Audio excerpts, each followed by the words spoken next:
오늘 말씀의 주제는 하나님의 경영이다. 이런 제목으로 우리가 함께 하나님의 말씀을 나누겠습니다. 오늘 본문에 보면 그렇게 나옵니다. 내가 경영하는 것은 반드시 이루어진다. 그리고 이렇게 나옵니다. 내가 경영하는 것을 내가 반드시 이루리라. 할렐루야. 하나님은 경영자십니다. 하나님은 세상의 최고의 경영자이십니다. 하나님의 경영은 실패가 없습니다. 우리는 경영하다가 실패할 때가 많아요. 실수할 때가 많아요. 하지만 하나님의 경영은 완벽하고 하나님의 경영은 늘 부흥과 성장과 축복이 있는 줄 믿습니다. 성경에는 경영이란 말이 한 30회 정도 나옵니다. 30회. 영어 성경이나 또 공동번역 성경에 보면 이 경영이란 말을 직접 쓰지는 않지만 이렇게 얘기해요. 생각하는 것, 그리고 결정하는 것, 계획하는 것, 이것을 경영이라고 해요. 생각하는 것, 결정하는 것, 계획하는 것. 그러니까 우리가 생각하고 계획하고 결정하는 것, 이게 경영이라는 거예요.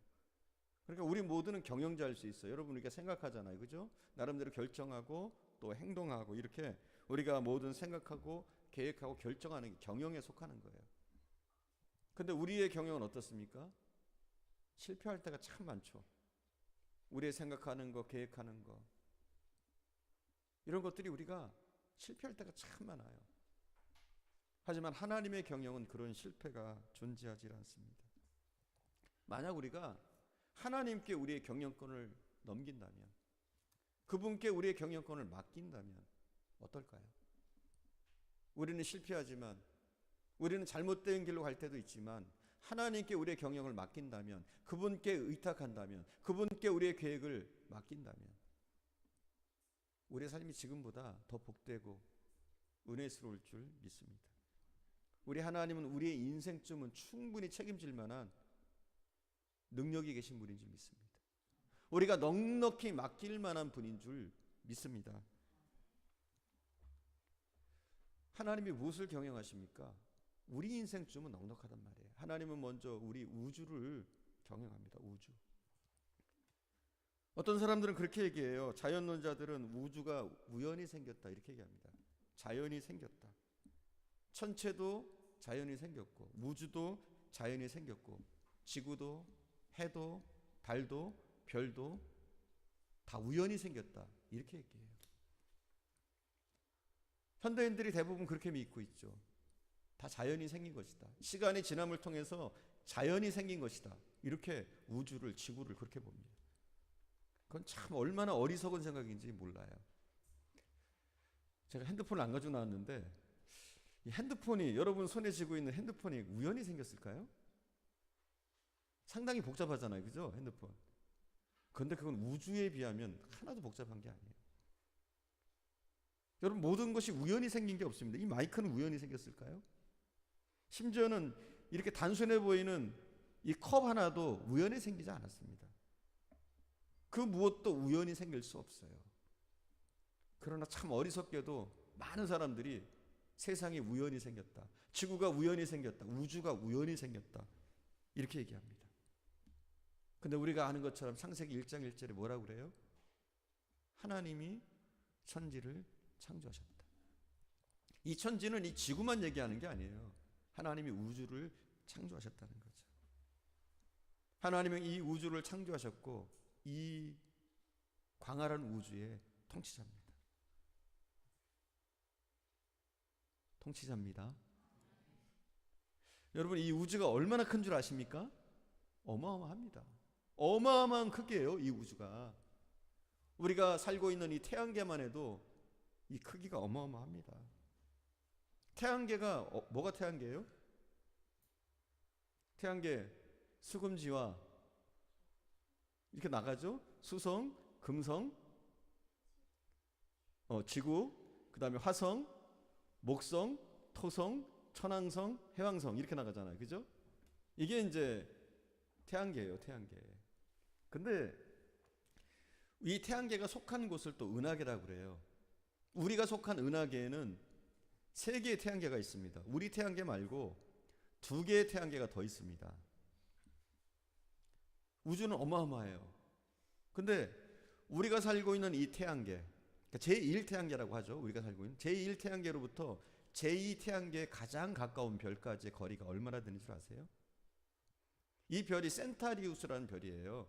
제2태양계에 있는 가장 가까운 별. 지구에서, 아니 태양계에서 가장 가까운 별이 센타리우스인데, 이 센타리우스까지 걸리는 시간이 얼마큼이냐? 얼마 안 걸려요. 4.3광년 걸립니다. 4.3광년. 빛의 속도로 4.3년 걸려요. 별로 안 멀죠.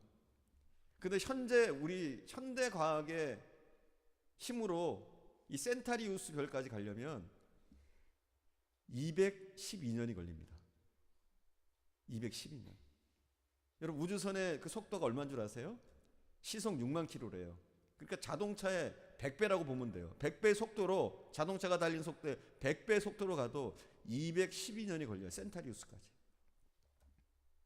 그러니 이 태양계만 해도, 이 우리가 살고 있는 은하계만 해도 어마어마한 크기예요. 그러면 우리가 살고 있는 이 은하계에서 다른 은하계로 갈 때 가장 가까운 은하계까지 거리가 얼마나 될까요? 우리가 살고 있는 은하계에서 가장 가까운 은하계에 가장 가까운 별이 우리가 잘 아는 별입니다. 안드로메다. 많이 들어봤죠? 안드로메다. 안드로메다라는 별이 다른 은하계, 우리가 살고 있는 은하계 말고 가장 가까운 은하계에 가장 가까운 별이에요. 그럼 그 별까지의 거리가 얼마나 될까요? 안드로메다까지 220만 광년이 걸린다. 220만 광년이 걸린다. 220만 광년. 빛의 속도로 220만 광년. 안드로메다까지. 우리가 살고 있는 여기서 안드로메다 220만 광년. 자, 빛의 속도로 이런데 우리가 알고 있는 그 우주선의 속도로 시속 6만 킬로의 그 우주선의 속도로 간다면 얼마나 걸릴까요? 얼마나 걸리냐면 11억 년. 11억 년. 그만큼 우주가 광대합니다. 우리 은하계에서 바로 옆에 있는 은하계로 가는데 110억 년이 걸려요. 110억 년. 그럼 이 우주에는 이런 은하계가 몇 개나 있을까요? 얼마나 존재할까요? 이런 은하계가 1000억 개가 존재한대요. 하나도 안 놀라시네. 은하계 2개만 해도 어마어마한 거리인데 그런 은하계가 1000억 개가 넘게 있대. 1000억 개. 그러니 우주라는 것이 얼마나 광활합니까? 어마어마하잖아요. 이게 우연히 생겼다? 정말 말도 안 되는 거죠. 정말 말도 안 되는 거죠. 근데 중요한 것이 있어요. 이 광활한 우주의 통치자가 누구냐? 우리가 믿고 있는 여호와 하나님이십니다. 이 우주를 통치하고 운행하시는 분. 그 우주를 운행하시는 분이니까 우리의 인생쯤은 너무 쉽지 않겠어요? 할렐루야. 그분이 우리 하나님이십니다. 그분이 우리가 믿고 있는 그 전능하신 하나님이십니다. 우리는 광활한 우주를 보면서 하나님 앞에 겸손해질 수밖에 없습니다. 또 하나님은 우주만 통치하시는 것이 아니에요. 인간의 흥망성쇠를 다 하나님의 손길로 만지십니다. 아놀드 토인비라는 굉장히 유명한 역사학자가 있어요. 이분은 인류 문명의 발달과 쇠퇴를 체계적으로 다룬 책을 썼는데 역사의 연구라는 굉장히 방대한 책을 썼어요. 근데 이 역사의 연구라는 책에서 그는 결론적으로 그런 얘기를 합니다. 세계를 지배하던 모든 권력들, 그러니까 바벨론, 아수르, 바사, 로마, 헬라, 그 당시에는 굉장히 대단한 나라였지만 무너지지 않을 것 같았지만 대부분의 나라들이 스스로 자멸했다는 거예요. 여러분, 로마 제국 어떻습니까? 어마어마했어요. 바벨론 제국 어땠어요? 엄청났습니다. 그때 그 시대에 살던 사람들에게는 어마어마한 나라였어요. 영원히 무너지지 않을 것 같은 나라. 아수르가 어땠습니까? 모든 문명들이 그랬죠. 그 시대에 그 세계를 지배하던 그 나라가 엄청났어요. 그런데 토인비의 연구에 의하면 그 모든 나라들이 다 망했다는 거예요. 그리고 대부분 그들이 망했던 이유는 외세 침략도 있었지만 그거보다는 스스로 자멸했다는 거예요. 그리고 토인비는 그들이 자멸할 수밖에 없었던 이유를 이렇게 얘기합니다. 무신론과 물질 문명주의 때문이었다. 이렇게 얘기합니다. 무신론, 물질 문명. 이렇게 쉽게 얘기해서 인간 중심의 역사였기 때문에 망했다는 거예요. 반대로 하나님 중심의 역사라면 망하지 않겠죠. 할렐루야. 인간이 경영하는 나라는 잘 되는 것 같지만 스스로 자멸하고 쇠퇴합니다.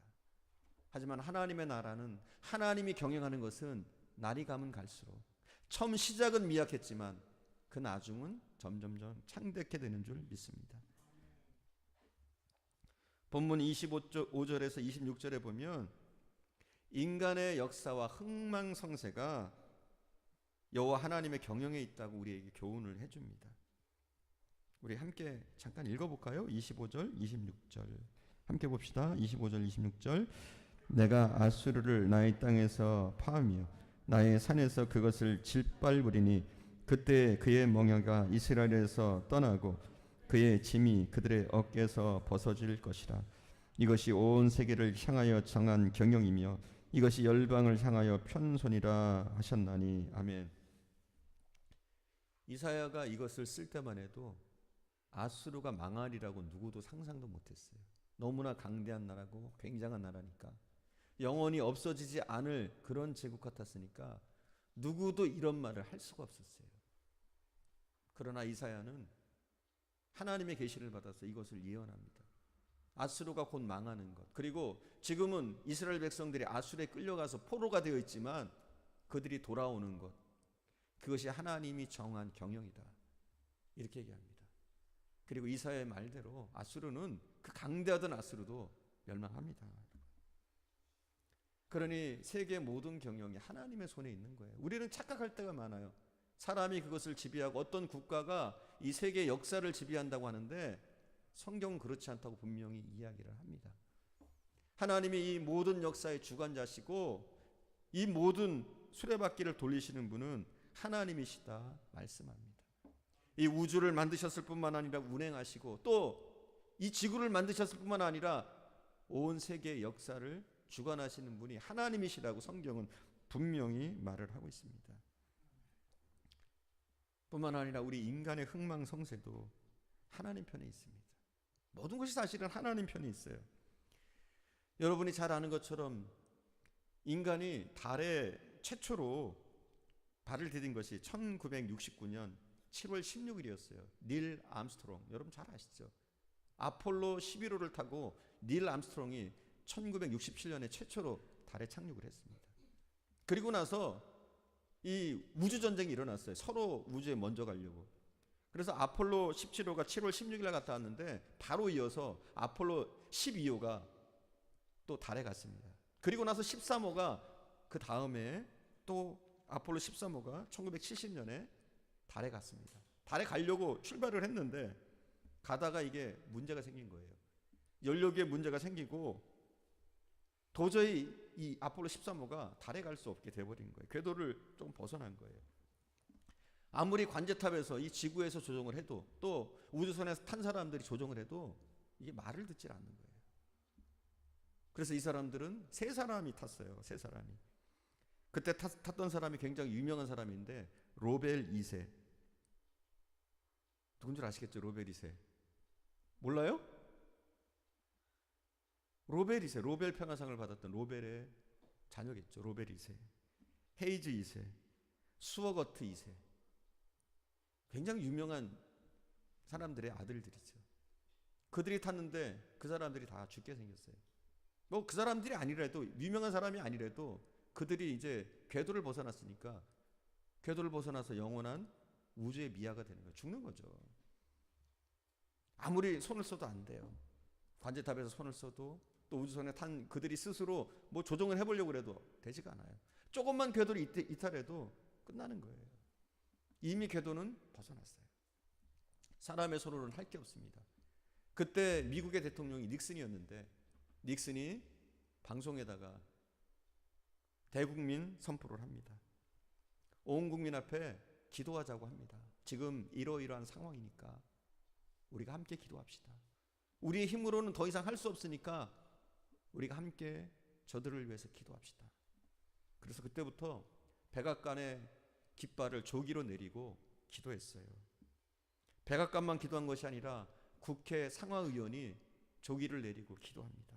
그리고 온 군인들이, 육해공군들이 조기를 내리고 그들을 위해서 기도합니다. 또한 세계로 파견 나가 있는 미국 군인들도 그들을 위해서 기도합니다. 또 그 온 국민이 함께 기도합니다. 이루어질까요? 그 우주선 궤도로 이탈했는데 여기서도 안 되고 저기서도 안 되는데 가능할까요? 근데 참 기적 같은 일이 일어났어요. 도저히 생환하지 못할 것 같았던 아폴로 13호가 무사히 지구로 돌아왔어요. 할렐루야. 그리고 그 당시에 언론에 보도됐던 내용이 있어요. 뭐라고 보도됐느냐? 사람은 할 수 없으나 하나님은 할 수 있다. 그래요, 여러분. 사람은 할 수 없는 것이 너무 많아요. 사실 할 수 있는 것보다 내 힘으로 할 수 없을 때가 너무나 많습니다. 그래서 우리의 경영이 실패하고 우리의 계획이 틀어질 때가 참 많아요. 하지만 하나님은 그 틀어진 속에서도, 그 잘못된 실수 속에서도 하나님이 도우시면 온전케 하실 수 있는 줄 믿습니다. 우리에게 필요한 것이 있다면 하나님의 경영이고 하나님의 도우심이고 또 우리가 그 도우심에 우리를 의탁하는 거예요. 분명 하나님은 우리의 생사화복도 주장하십니다. 우주의 생사화복, 또 이 세계를 경영하시는 것뿐만 아니라 우리의 삶을 경영하셔요. 저는 이것을 묵상하면서 너무나 감동이 많이 되더라고요. 그 하나님이 나 같은 하찮은 자의 인생도 간섭하신다. 그렇잖아요. 그 광활한 우주 아니에요. 어마어마한 우주 아니에요. 그 우주의 통치자가 나의 삶에 대해서 계획하시고 나를 만지시고 나와 교제하기 원하신다. 사실 이게 엄청난 일 아닙니까? 여러분은 그렇잖아요. 여러분보다 지위가 조금만 낮아도 우습게 여기고 하찮게 여기고 상대하지 않으려고 할 때 많잖아요. 그러나 그 위대하신 하나님, 그 엄청난 하나님이, 우주를 지배하시는 그 하나님이, 세계를 움직이시고 주무르시는 그 하나님이 우리의 삶에 간섭하시길 원하시고 우리 함께 하길 원하시고 우리와 교제하길 원하신다. 이게 굉장히 중요한 거예요, 여러분. 우리의 생사화복도 하나님 손에 있어요. 이것을 우리가 잊어버리면 안 돼요. 우주 만물을 경영하시고 세계를 경영하시는 그 하나님이 우리의 인생도 경영하십니다. 그분께 맡기세요. 그럴 때 우리 인생이 더 완벽해집니다. 그분과 함께 걸으세요. 여러분 혼자 외롭게 홀로 걷지 마시고 그분과 함께, 그분의 손을 붙잡고 그분이 계획하심을 따라서, 그분의 인도하심을 따라서 살아가세요, 여러분. 우리 교회의 부흥과 성장도 하나님 편에 있습니다. 사람이 하는 게 아니에요. 모든 경영이 그래요.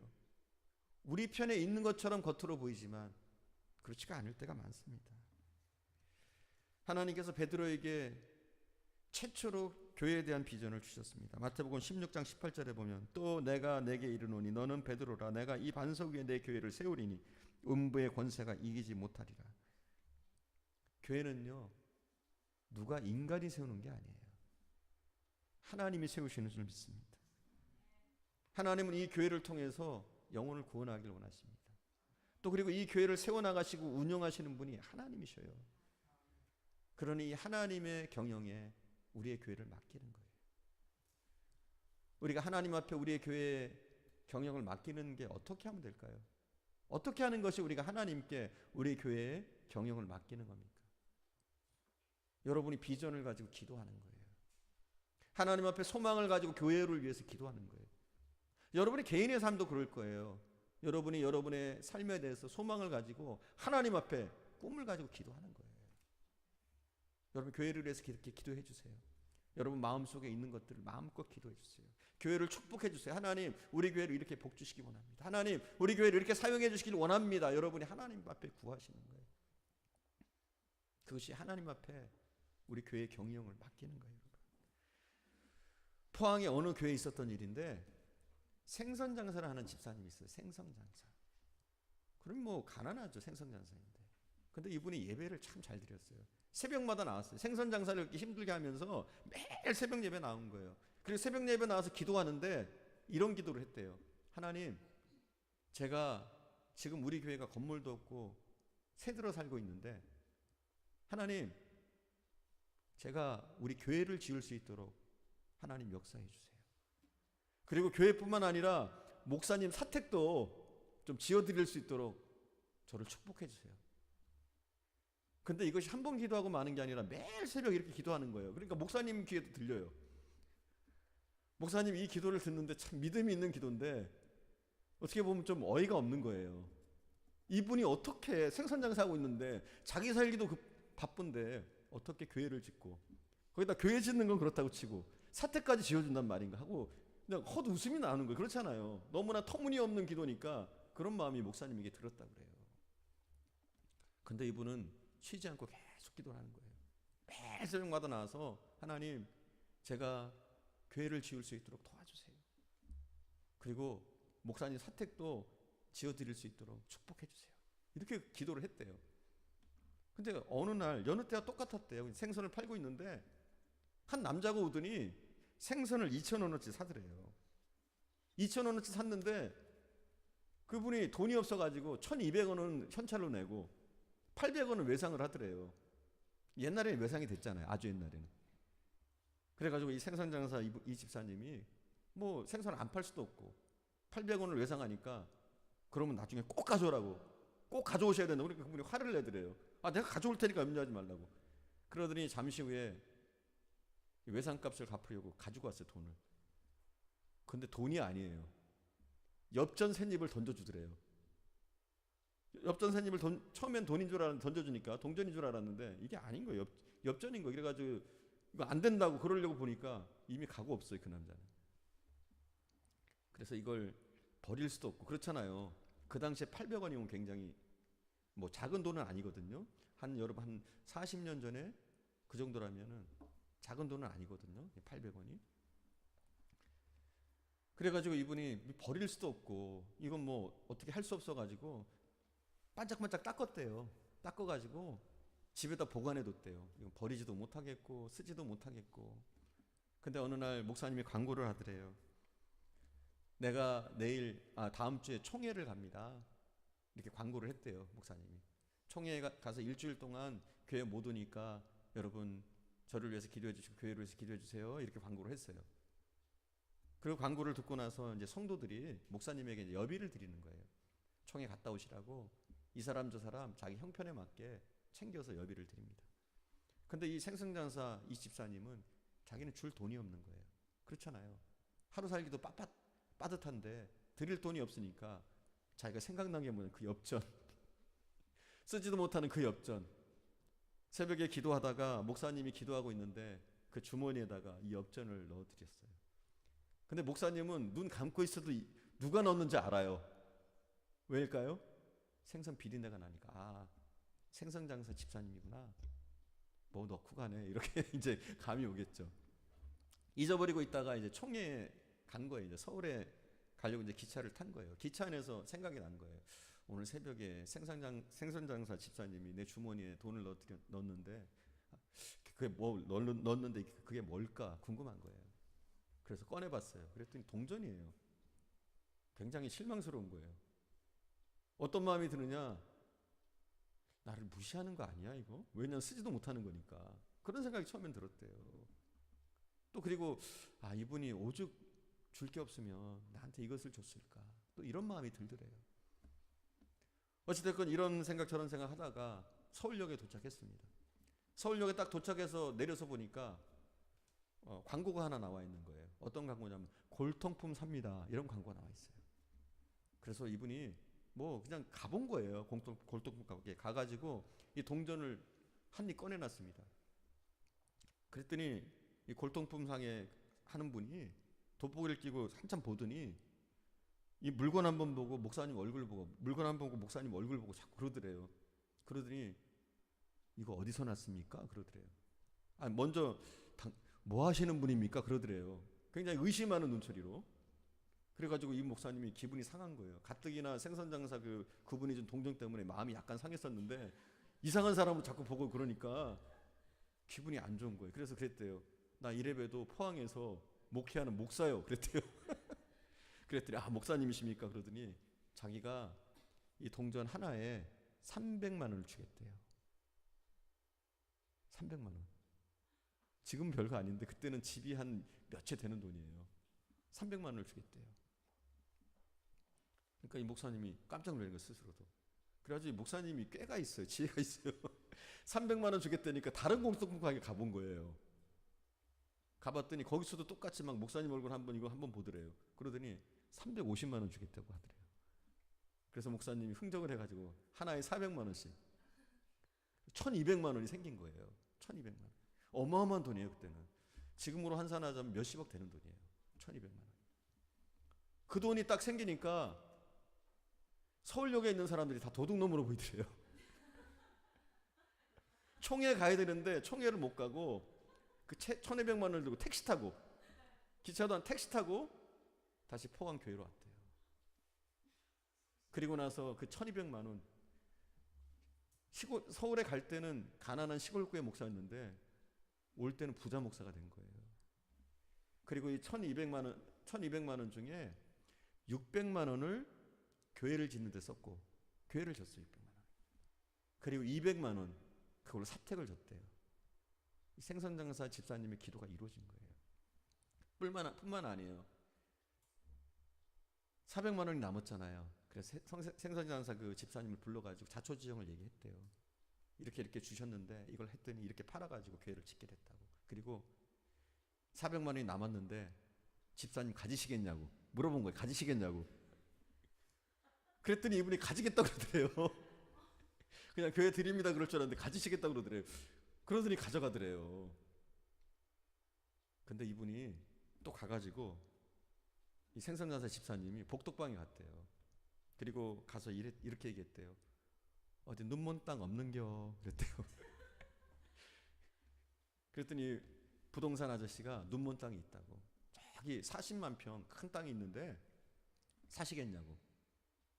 얼마냐고 물었어요. 이 생선장사 아주머니. 그랬더니 400원이래요. 400원에 40만 평이라고. 그래가지고 보지도 않고 그 땅을 산 거예요. 400만 원에 40만 평을 좋다고 산 거예요. 그래서 목사님한테 이 문서를 갖다 드렸습니다. 그랬더니 목사님이 이 문서를 보고 어딘지 가봤어요. 그랬더니 이건 쓸모없는 땅인 거예요. 바다예요, 바다. 땅이 안 보여요. 땅은 조금밖에 없고 바다에다 잠겨 있는 거예요. 근데 조금 있다가 물이 빠지고 나니까 땅이 보이는 거예요. 그런 땅인 거예요. 한마디로 부동산 하는 사람한테 속은 거예요. 사기를 당한 거예요, 사실은. 쓸모없는 땅 40만 평을 사게 된 거예요. 이 목사님이 돌아와가지고 그 집사님한테 실망할까봐 제대로 말을 못하고 목사님이 이렇게 얘기했대요. 하나님이 이런 땅을 주신 데는 아마 이유가 있을 겁니다. 믿음으로 한 건 아니에요. 믿음으로 한 건 아니라 위로하려고. 사기당한 건데 사기당했다고 말할 수 없으니까 위로하면서 하나님께서 이런 땅을 주신 데는 뭔가 이유가 있을 겁니다. 그랬어요. 목사님 위로하면서. 그랬는데 그렇게 하고 4, 5년이 지났어요. 4, 5년. 4, 5년이 지난 어느 날 신문에 대문짝만하게 광고가 나온 거예요. 우리나라에도 제철소를 만들어서 철강 생산국이 되려고 한다고. 그리고 그 제철소를 포항에다가 만드는데 이미 40만 평의 땅을 예정해 놓고 있다고. 40만 평의 땅을 예정해 놓고 있다고. 그리고 며칠 후에 서울에서 시커먼 선글라스를 낀 사람들이 이 집사님한테 몰려왔대요. 그리고 이렇게 얘기했대요. 이 땅 내놓으시오. 국가에다가 내놓으시오. 당신이 싫다고 그래도 국가에서 강제 집행합니다. 보상을 해줄 테니까 나가시오. 그러더래요. 그래서 이 집사님이 그랬대요.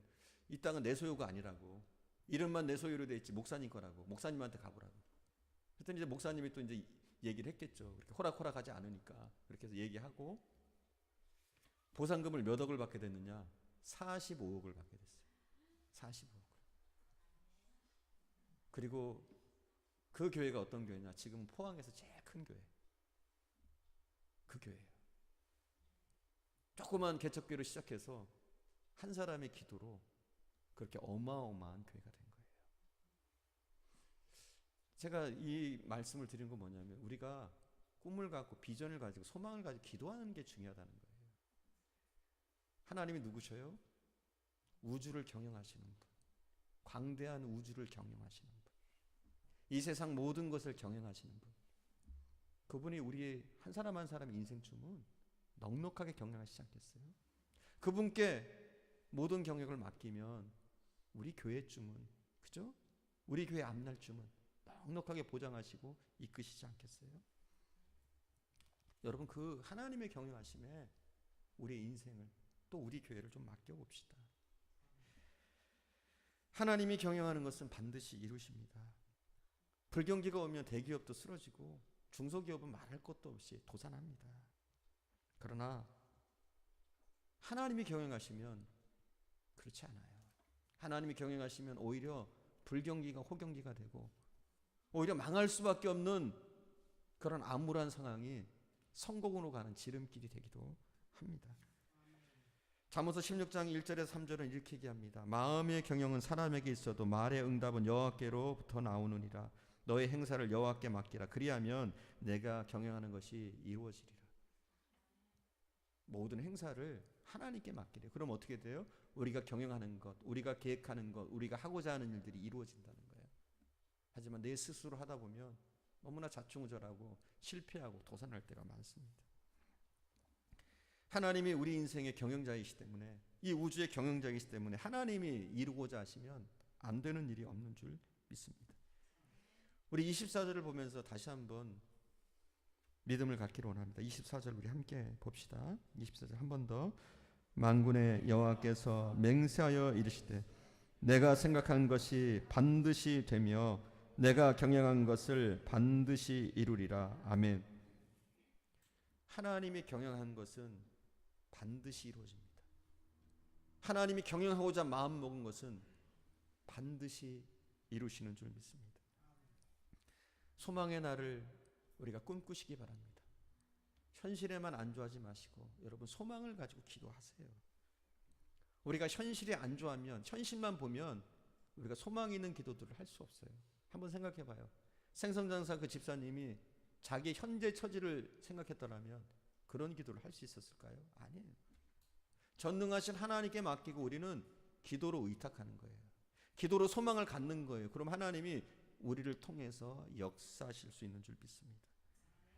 그래서 우리에게 소망을 갖는 게 중요해요. 현실에 안주하는 것이 아니라, 나의 현실이나 나의 조건이나 나의 능력에 안주하는 것이 아니라 소망을 가지고 하나님 앞에 간구하고 또 소망을 향해서 나가는 것이 굉장히 중요합니다. 한 말씀만 더 하고 제가 말씀을 마칠게요. 영국 군대 특수부대가 하나 있는데 이 부대는 네팔인으로 구성되어 있어요. 네팔인이 산악에 굉장히 강하거든요. 그래서 이 부대는 산악부대예요. 산악전에 특별히 투입되는 그런 부대예요. 그리고 이 부대를 커카족 부대라고 해가지고 커카사단이라고 불러요. 커카사단. 그래서 산악전에 이 사람들을 투입하면 산악전이 무조건 이기는 거예요. 영국의 포클랜드 전쟁 때도 이 커커족이 거의 이 전쟁을 주도했다고 해도 과언이 아니죠. 2차 세계대전 중에 있었던 유명한 일화가 하나 있는데, 이 커커족이 미얀마 전투에 투입이 됐어요. 미얀마 전투에 투입됐다가 이제 그 작전을 성공하고 다른 사람은 다 돌아왔어요. 그런데 한 명의 군사가 돌아오질 못했어요. 그런데 이 한 사람의 군사가 4개월 만에 1,400마일을 걸어가지고 죽었는 줄 알았는데 귀환을 한 거예요. 1,400마일. 4개월 동안. 근데 이 사람이 돌아왔는데 이 사람의 손에 들려져 있는 게 있었어요. 그게 뭐냐면 지도였어요. 지도. 근데 이 지도가 좀 특별한 지도예요. 이 지도는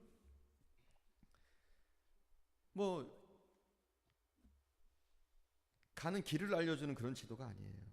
근데 이 사람이 그러는 거예요. 내가 살아 돌아올 수 있었던 비결은 이 지도 때문이었다. 이러는 거예요. 근데 그 지도가 길을 알려주는 게 아니에요. 자기가 미얀마로부터 영국으로 올 수 있는 길을 알려주는 그런 게 아니에요. 근데 그 지도 한 장 때문에 그가 살아서 돌아오고 생활한 거예요. 그 지도가 무슨 지도였느냐? 런던 시내 지도였다고 그래요. 런던 시내 관광 지도. 왜냐하면 이 네팔 청년에게는 꿈이 있었어요. 소망이 있었어요.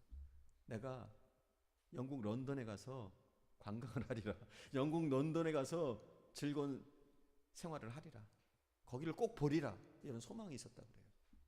그래서 그 소망 때문에 런던을 꼭 봐야겠다. 런던에서 좀 지내고 싶다. 이 소망 때문에 그 먼 길을 1만 4천 마일을 걸어서 4개월 만에 그 귀환을 했습니다. 여러분, 우리의 삶이 그래요. 우리의 인생이 그래요. 우리가 하나님을 향한 이 소망의 끈만 놓지 않으면 우리는 언제든지 희망적인 인생, 복된 인생을 살 수 있는 줄 믿습니다. 여러분, 지금 무엇을 보고 있습니까? 여러분의 답답한 현실, 현재 상황, 이것만 보면 우리가 암울해지고 손과 발에 힘이 빠집니다. 하지만 우리가 하나님께 소망을 두고 하나님이라면 하실 수 있다는 그런 기대를 가지고 하나님께 경영을 맡기는 거예요.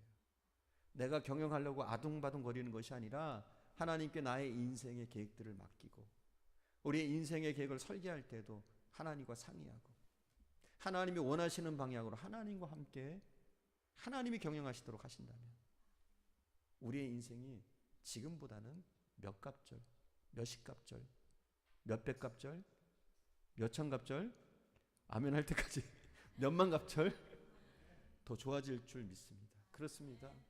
우리가 하나님 앞에 맡기는 거예요. 그것도 기도로 맡기는 거예요. 그리고 쉬지 마세요. 포기하지 마세요.